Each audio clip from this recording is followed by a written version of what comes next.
Welcome, my name's Cheryl Mullet, and I was told there would be like 35 or 40 people. So apparently people got scared and didn't come. So bravo to all of you for making it here. I'm going to go ahead and do this. So I was thinking to start out, because I don't know if any of you guys know each other or not. Kind of coming from all different places, right? So I thought, well, we could play a little game just to get to know each other, because that we all like to feel shy and embarrassed, right? No, I'm not going to embarrass any of you. But the little game I have just helps us know each other a little bit. So it's going to be pretty easy. I'm going to read a bunch of different things, and when I say the first one, you stand up if this is you, if you've done it, or you like it, whatever, and then you just sit back down, okay? So it kind of gives an idea of other people that are here, that you might be a little bit more normal than you thought, all right? So if you have been to Joy in the Journey before, stand up. All right, then you can sit right back down. If Yoder is your last name, we have one Yoder. Do you have 4 or more siblings? Yeah, some big families. Okay, good. Did you drink coffee this morning? Yeah, most. Okay. Do you enjoy singing? Stand up. All right, cool. Do you play an instrument? Okay. Do you like to read or write poetry? No poets. Have you ever read any Jane Austen novels? No Jane Austen fans. Do you consider yourself an artist? No. Julia's not quite sure. Okay. Come on in. We're just playing a little get to know each other game. Was it hard to find us? Yes, it was. It was. Okay. I was standing out there earlier directing traffic. But Emily, we are playing a little get to know each other game. So if this applies to you, you just stand up and then you sit back down. So do you play on a sports team? One sports person. Have you ever run a 5K or longer? Yep. All right. Is there anybody adrenaline junkies here? Have you gone bungee jumping or skydiving, parachuting? Yes, one. Great. Has anybody here ever swam with dolphins? Nope. Have you walked on the beach this year? All right. I want to see if these people are looking for someone. Are they looking? Sorry, I'm tied to a rope here. I'm afraid this thing's going to fall on the floor. But welcome, girls.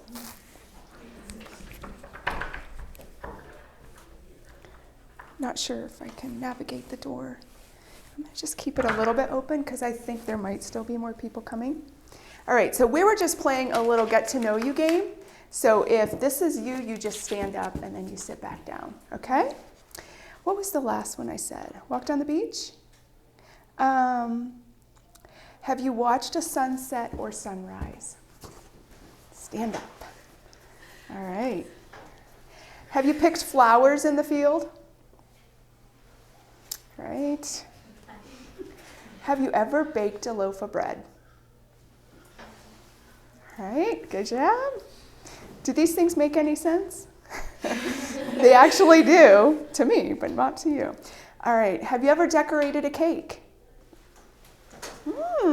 Yeah, everybody, awesome. Have you ever wrapped a gift? Yay! Have you ever broken a bone? A few, okay. Have you ever lost a family member?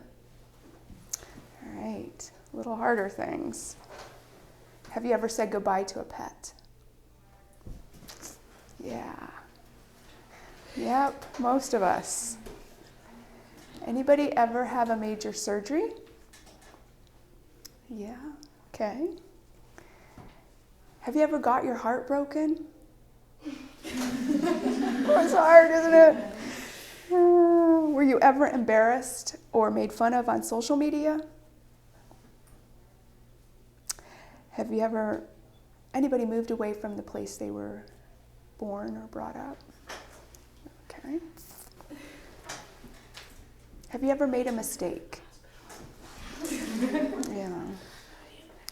Made a mistake. Do you have family or close loved ones living in another state? Okay.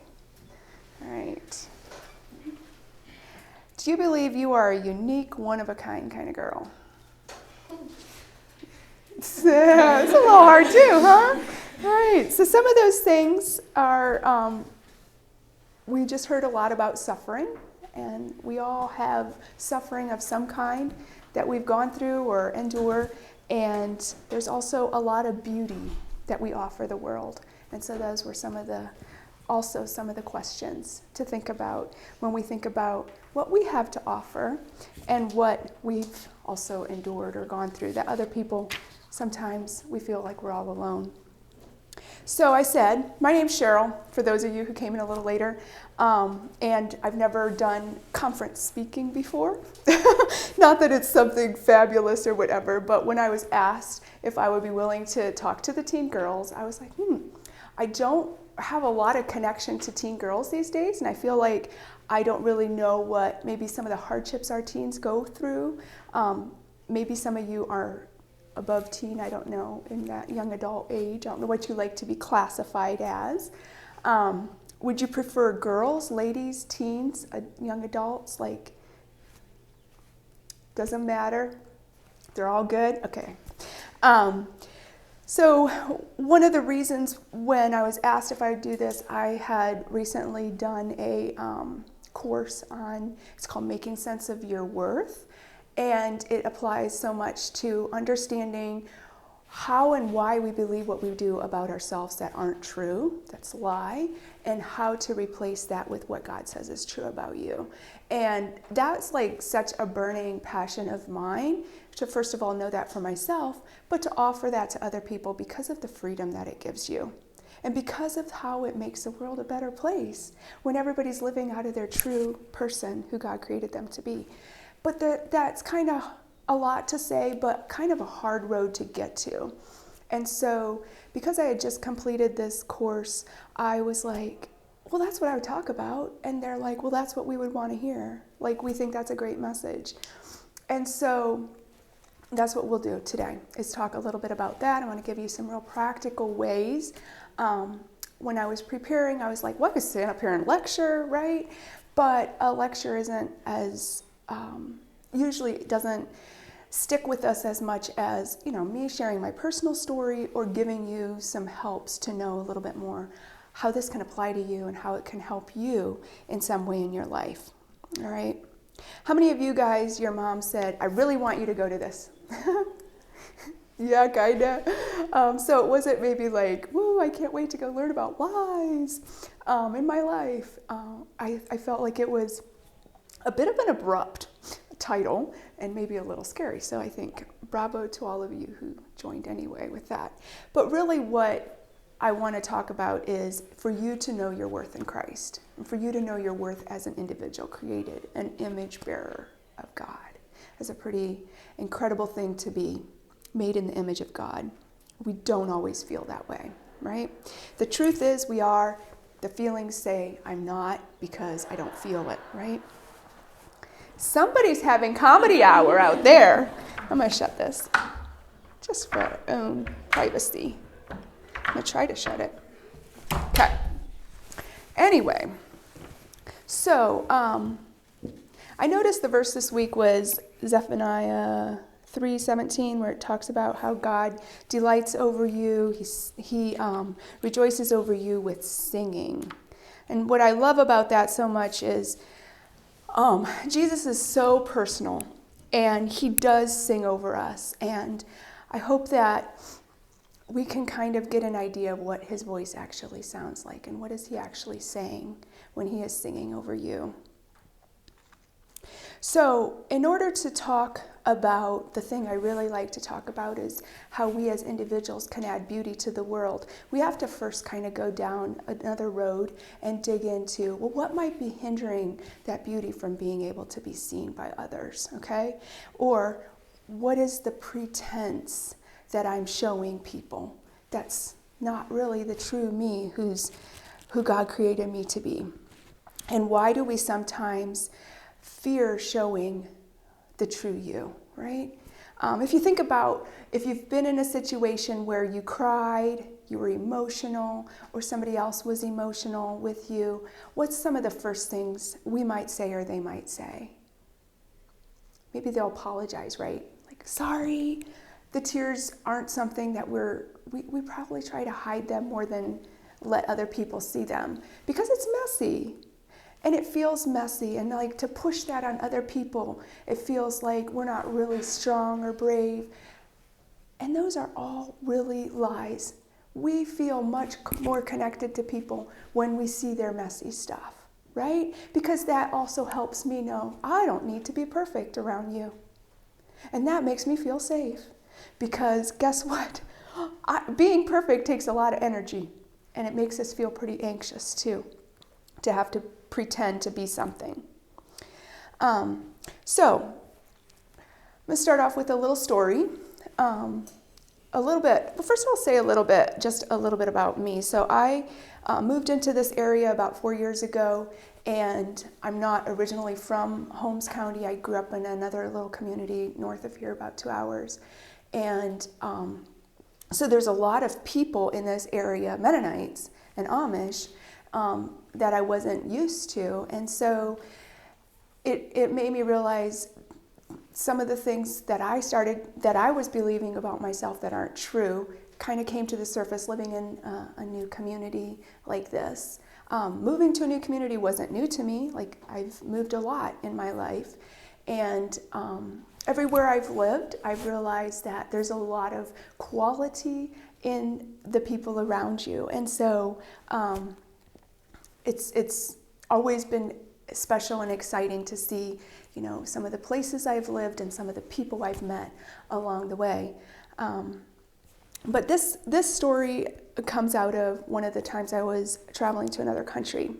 So it was the end of summer when the days were still stretched long and the warm was slowly leaving the air. It was supper time when I looked out the window and saw her. It was one of those moments that last mere seconds but stay with you forever. Our eyes connected. She was begging, without saying a word. She was telling me a story about the worst situation I ever wanted to know. I was sitting in a restaurant in Mongolia, enjoying a bowl of mutton stew, and she was a starving street kid with oily black dirt covering her face and hands. She wanted my food. She wanted me to see her, and I did. And honestly, I didn't want to see her. Her plight made me feel ashamed. I pitied her, but she didn't want my pity. She wanted me to see her need, her hunger. She was a small girl, maybe 6 years old. She was hanging out with the other street children. She seemed to be one of the tiniest ones. I immediately lost my appetite and wanted her to have this food that I was eating. So they put it in a to-go container, and I gave it to her. But with horror, I watched as the other bigger kids in her group snatched the food from her hands and started fighting for it. Food was flying, and little eyes I saw begging just minutes before were now screaming and crying, as were mine. How or why do children end up in this place, begging and fighting for a morsel of food? How does a young child get to this place? I came to find out that Mongolian street kids, they live in the sewer under the streets of the city to stay warm in this permafrost climate. They have no plan for a home or for a family. This precious little child was made in the image of God. He was her delight. Her story's not very similar to mine, but sometimes I wish I could be more like that little girl with those big eyes, showing my needs without pretending to be okay. There's no denying her identity as a street kid. She was hungry, she was dirty, she was homeless, she was uncared for, and she was an orphan. But unlike her, I try to hide the things that I need behind my smile, behind my "I'm doing good" reply to "Hey, how are you?" hundreds of times. I hide my hurt, I hide my longings, my loneliness, behind sometimes my work, sometimes behind fun vacation plans, behind a funny joke, behind nice clean clothes. I hide my mistakes and my weaknesses behind a busy agenda, or talking even about other people behind their backs. I hide my anger and resentment behind sometimes sarcastic remarks that make other people laugh, or bless her heart statements. And sometimes I even hide my dreams for fear that someone might think they're weird or identify me as a crazy person. I hide sometimes because I don't know my hiding, and I don't know what's even true anymore. And I think that's probably true for you too. We hide and not even know what we're hiding. And why is that we hide sometimes our true self? So many years of my life that I spent not doing bad things, having a great adventurous life, but yet not knowing some of the truth about who God says I am. It's not because I wasn't reading the Bible and hearing his truth. I just didn't feel it in my gut, in my core, in my heart. The unique person that God created in his own image, I'm talking about you and me, our true, authentic self, the person God created us to be. So one of the things I do as a person, my job, which most of us have jobs or are in school, right? Is I do counseling for kids. Most of the kids that I work with have been adopted or are in the foster care system. That's kind of my niche that I work with. I work for Pure Gift of God, if you're familiar at all with them. About a year and a half ago, they hired me to do work with the families after the children are home and adopted. And so one of the things that I love to study is how our brains work. Anybody else here kind of a nerd about brains? And I'm not studious, right? So when you understand what's happening in our brain, we can understand a lot more why we feel the way we do and why we do what we do, okay? So in therapy, we call it cognitive behavior therapy, which is kind of a big word, but basically it's a triangle of think, feel, and do. So it is the way we think is how it's going to affect what we feel, and then our actions out of that. So that's why I think it's really important to first know what's going on in our brain. So in everybody, all of us, our journey of life begins where we're completely dependent on another person. More than any animal, a human has to depend on someone to take care of them, right? So is that a fire alarm? No? Or tornado, because it's windy? It might be a tornado one, I'm not sure. It's not a drill, because I didn't know about this. Huh? It's moving. Okay, so we're going to ignore it? Okay. Does anybody know what to do if there is a tornado? No, we don't. Okay. Well, definitely not run outside, right? We need to be in a room that doesn't have windows or go low. Okay. I think the bathrooms down in the entrance Or a shelter? Yeah, Okay. So if we hear that again and we know we're supposed to go, like maybe they'll put it on the loudspeakers if we need to go. Run. Okay. We'll be good. Everybody feel safe? Okay. We can keep going. So when a baby is born, they are completely dependent on somebody to take care of them for quite a few years, really. And what happens is when we call this the attachment cycle, and it's important because this makes a difference for the rest of our lives, how we will relate to people. It's not that this can't change, but you first have to be aware of what it is. So what happens when the baby cries? Well, what do they need? They probably need what? Anybody help me? Food. What else might they need? Sleep. Anybody else? What else? Diaper changed. Sometimes they just want to be held. Sometimes they just want to be held. There's probably those 4 things, right? Something hurts. They need comfort. They need their diaper changed. They need fed. They need to know someone's around, right? So they are looking for someone to make them feel safe again. Soothed, safe, satisfied, and secure. When baby cries, mom comes, takes care of the baby feels like, oh, I just have to use my voice, and somebody starts to come and take care of what my need is. And they cry again because they need something else. Mom comes, takes care of the need. Mom looks at the baby and, goo-goo, you're so cute. Because we all do that, right? When we hold babies, we use weird voices and everything. That is communicating to that child they're precious. You use your voice, I listen, I come, I take care of you, and I love you, you're precious little baby. So when that happens hundreds of times, their brain is beginning to create this pattern that they believe when they cry, they're somebody that's going to meet the need, and they're going to feel okay again. All right? When that doesn't happen to a child, they start to believe, I can't even use my voice to get my needs met. Something's wrong with me. Something's wrong with everybody else in the world. I can't trust people to take care of me when that need's not met as a baby. And even if that need is met as a baby, as it probably was for most of us here, we start to grow up, right? And you go into the world, you go to school, someone says something mean to you on the playground, or your friends say, those shoes are weird.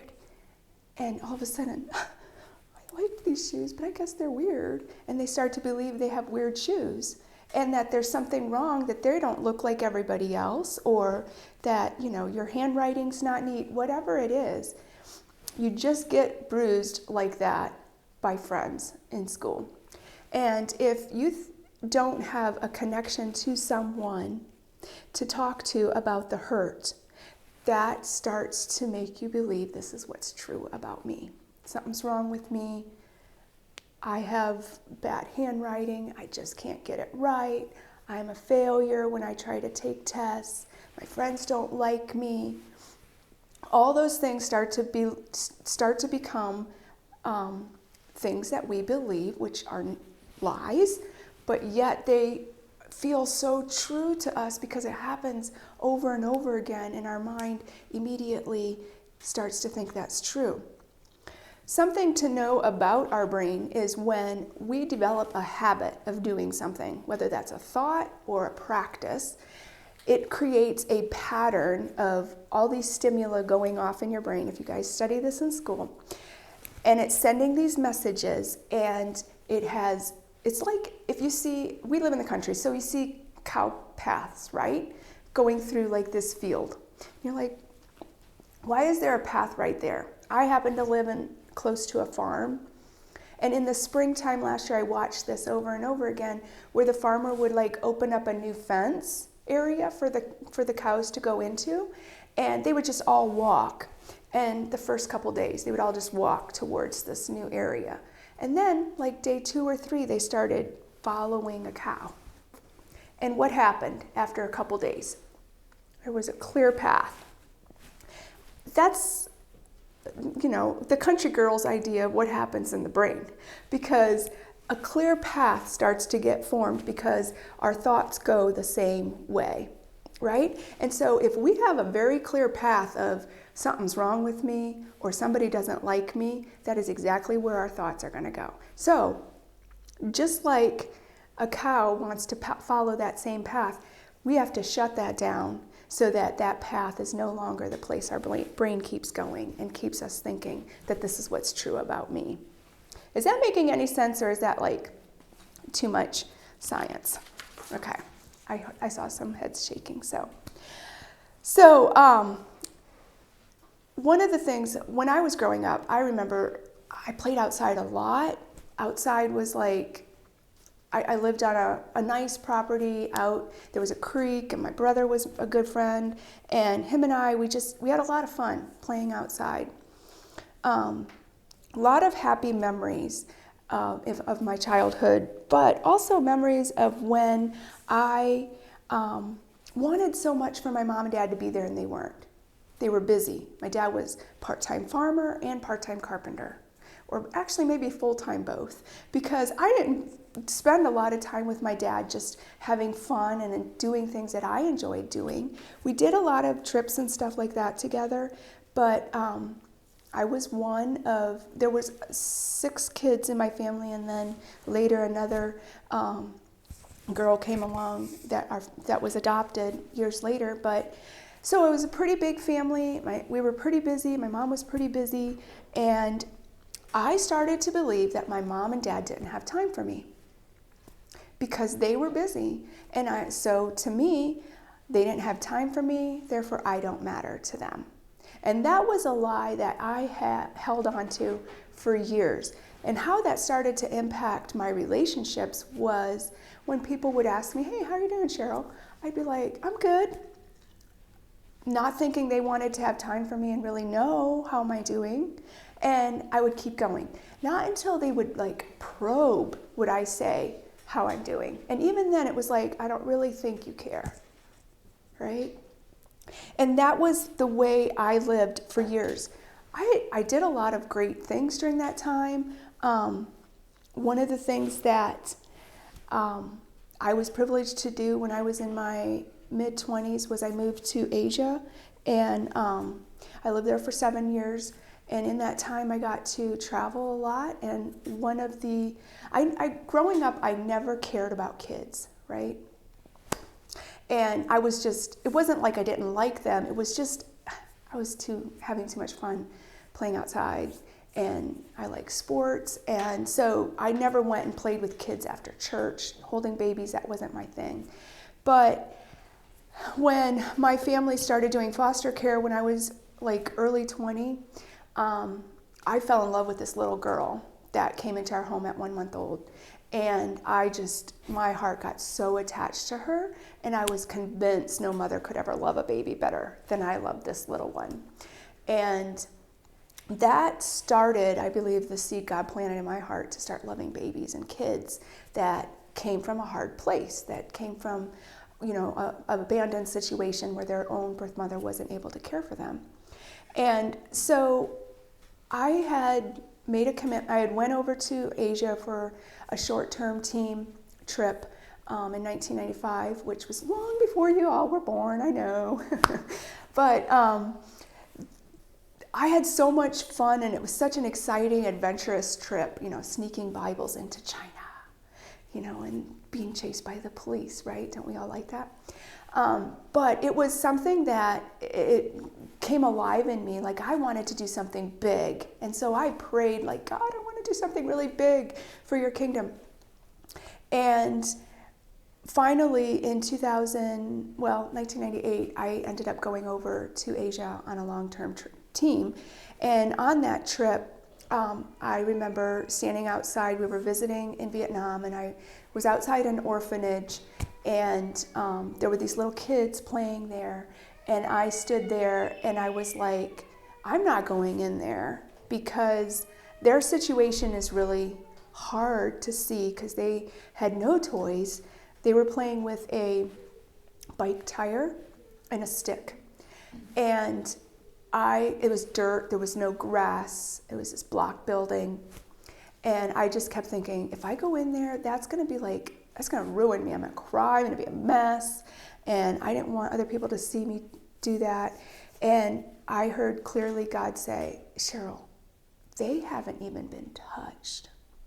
And here you are standing out here afraid you're going to be crying. And I was like, okay, maybe I can touch someone. I don't know. And I went in, and it was, one of those situations that you never forget, right?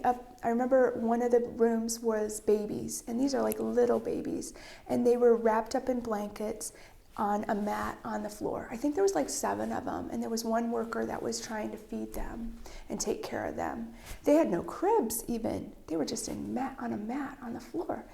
And I came out, I was like kind of wrecked.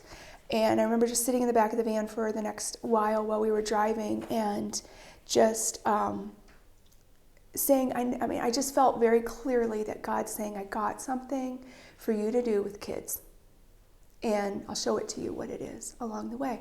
And I was already planning to go live in China for 2 years. I had committed to learn Chinese. And so I went and I did that, and then as I was leaving, somebody connected me to a lady in northern Thailand who was running a home for kids that are HIV positive. And she told me, she said, hey, we have some friends we have some babies who, guys gotta go? No, that's okay. Oh, that's okay. Thanks for sticking in.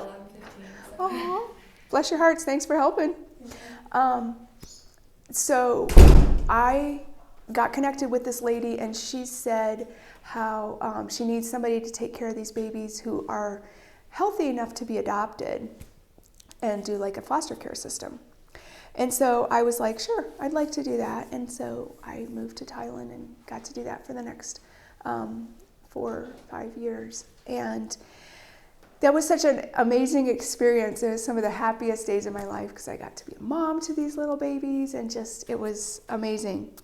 But in that time, I also felt very much like there's just those areas of my life that I kind of felt like I have to figure it out myself. I have to be brave and I love adventure, but yet to do something where I have to do it on my own rather than really let people help me. And that was all coming from that belief that somebody didn't have time for me, right? Another thing, and this is just one of the things that happen to us as we grow up, is girls like boys, right? And we get our hearts broken along the way. And so that happened to me a couple different times too, where I was just like, I really don't matter. Like that, I think a guy can hurt your heart more than probably any other relationship. And so that's what really got me to this place where I was like, okay, I need other people to help me through this. And during that time, I saw God too in a way where I felt his arms holding me and seeing him be this person who cared for that need in my heart. And I think that the more that I allowed my need of people and my need of someone to care about my hurting heart, first of all, just recognizing that it was hurting, and second, letting someone see the hurt and the weakness that I felt, the more that someone cared about that, the more I felt free, and I felt loved, and I felt like I mattered. And that's where some of the healing started coming for me. The more I let my weakness show. So here you are on a journey that might be similar to mine, might be similar to some of the things that I shared, but it's actually very unique to you. I don't know your story. I don't know how many people know your story. It might be something you kind of keep hidden, but we all have some of the same common themes. We heard this morning a lot about suffering. Suffering would be one of the things that are very much of something everybody goes through at some point in their life. It looks very different. Your suffering is not less than my suffering. My suffering's not less than yours, okay? It might have different levels where we look at someone's story. If you guys were here last night and heard, is her name Sadie? Talk, like I would imagine you thought like I did, like, wow, how many hard things have to happen to one person, right? But her suffering is her story, yours is yours. And we say the same thing for trauma. If we're all in the same situation and experience the same hardship together, we are going to express it differently. It impacts us differently. So don't minimize the things that have happened to you as less than because somebody else's story seems more traumatic, okay? Your story matters. The things you've experienced matter because they make you believe what you believe about yourself and about the world around you. Our experiences are the things that help us develop a belief about what is true, right? The way we've experienced life. So I said, as a child, we start to get bruised and bumped from our friends or peers around us. One of the other things besides suffering that we share as a common theme is wanting to belong, right? We all want to know we have a friend, that we belong to a group, or that people understand or recognize us and know us, right? We want to be seen, heard, and known. That is something we were all created for. One of my favorite authors is Dr. Kurt Thompson, and he's like super, super smart, and he's a medical doctor, but he's also a psychiatrist, and so he understands brain and body and how they interact and work together. And one of his quotes that I like is that we're all looking for someone who's looking for us when we come into the world. And I just like that idea that we so desperately want people to know us, to see us, and to hear us, and that we feel like we have value because of being heard, seen, and known. All right? So the experiences you've had up to this point are really foundational about who you are and who you believe you are in your own self-worth. The hardest part really is being honest about what you need and being able to express the need for that. I'm not sure why that's so hard, except for the fact that it makes us feel like we're less than. And we, in our world, we feel like we have to pretend to be something, pretend to be efficient or fully capable. That's kind of applauded when we do something well. Good job. We look at what somebody's done, their performance, more than the character of where that came out of, what that was born out of. So we're going to talk a little bit more about that in our next session, about the difference between like performance versus the actual preciousness of a person, okay? I like the word precious. Anybody a Lord of the Rings fan in here? Watch the movies? Yeah. So the word precious might sound a little different to you. I think of it sometimes with that movie. But at the same time, like, I just think when we think of something precious, what are some of the things you think of? Family, okay. Something close to your heart.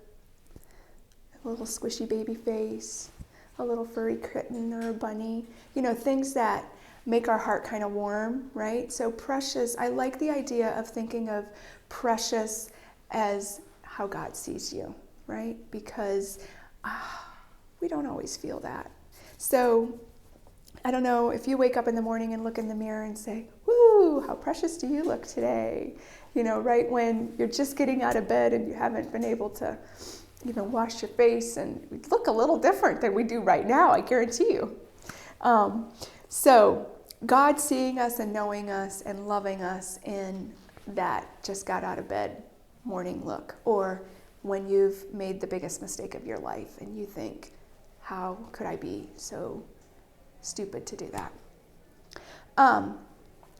It sounds like people are being dismissed. I wasn't even given quite an exact time, but when we come back, we're going to talk a lot more about what the process of identifying a lie and then kind of walking through letting go of that lie, and then the on the other side of it, how much freedom there is and that beauty that you then can recognize in yourself that you have to offer the rest of the world. Sound good? Sound okay? All right. I'm going to just pray real quick here before we go, and we'll dismiss.